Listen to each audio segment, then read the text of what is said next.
కొద్దిగా డ్రగ్స్ మీద బ్రీఫ్ అందరూ వచ్చారా? వచ్చారు.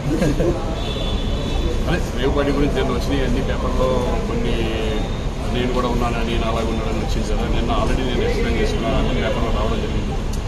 కానీ మీరు కూడా ఇటువంటి ఇన్సిడెంట్లు రాయడం ఎందుకంటే మంచిది, ఎందుకంటే పబ్లిక్ అవేర్నెస్ సొసైటీ బాగుపోవడం నుంచి మీరు ఇటువంటివన్నీ హైలైట్ చేసి వస్తే ఇప్పుడున్న యూత్ డెఫినెట్గా దాన్ని చూసి నేర్చుకుంటారు. సో ఒకటి ఏంటంటే నేను మీ ద్వారా నేను అనేది ఏంటంటే ఫేక్ న్యూస్ మాత్రం ఒక పర్సన్ మీద రాయొద్దు అనేది నేను రిక్వెస్ట్ చేస్తున్నాను. తెలుసుకొని నిజంగా ఉందంటే నిజం రాయండి, లేదంటే లేదంటే కనుక దాన్ని ఎలా వెళ్ళాలి, ఒకవేళ నిజంగా ఇంకా చేసినా ఇంకా రాస్తున్నారు అనుకోండి, అది ఛాలెంజ్తో కోర్టు కానీ లేకపోతే నేను కేసు ఫైల్ చేయడం జరుగుతుంది.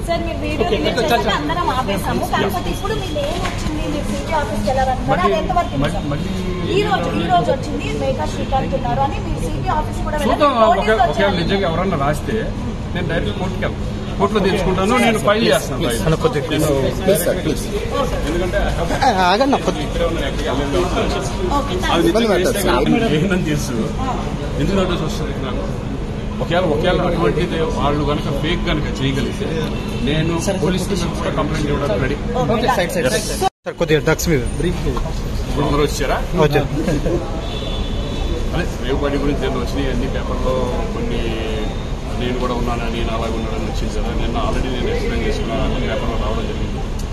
కానీ మీరు కూడా ఇటువంటి ఇన్సిడెంట్లు రాయడం ఎందుకంటే మంచిది, ఎందుకంటే పబ్లిక్ అవేర్నెస్ సొసైటీ బాగుపోవడం నుంచి మీరు ఇటువంటివన్నీ హైలైట్ చేసి వస్తే ఇప్పుడున్న యూత్ డెఫినెట్గా దాన్ని చూసి నేర్చుకుంటారు. సో ఒకటి ఏంటంటే నేను మీ ద్వారా నేను అనేది ఏంటంటే ఫేక్ న్యూస్ మాత్రం ఒక పర్సన్ మీద రాయొద్దు అనేది నేను రిక్వెస్ట్ చేస్తున్నాను.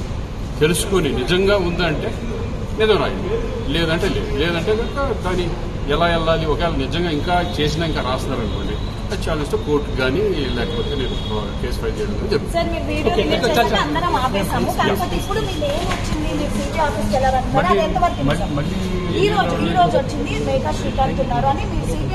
చూద్దాం, ఒకవేళ నిజంగా ఎవరన్నా రాస్తే నేను డైరెక్ట్ కోర్టుకి వెళ్తాను, కోర్టులో తెచ్చుకుంటాను, నేను ఫైల్ చేస్తాను. ఎందుకంటే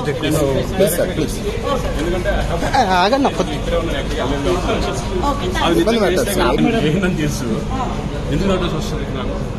ఒకవేళ అటువంటిది వాళ్ళు కనుక ఫేక్ కనుక చేయగలిగితే నేను పోలీస్ కూడా కంప్లైంట్ ఇవ్వడానికి రెడీ.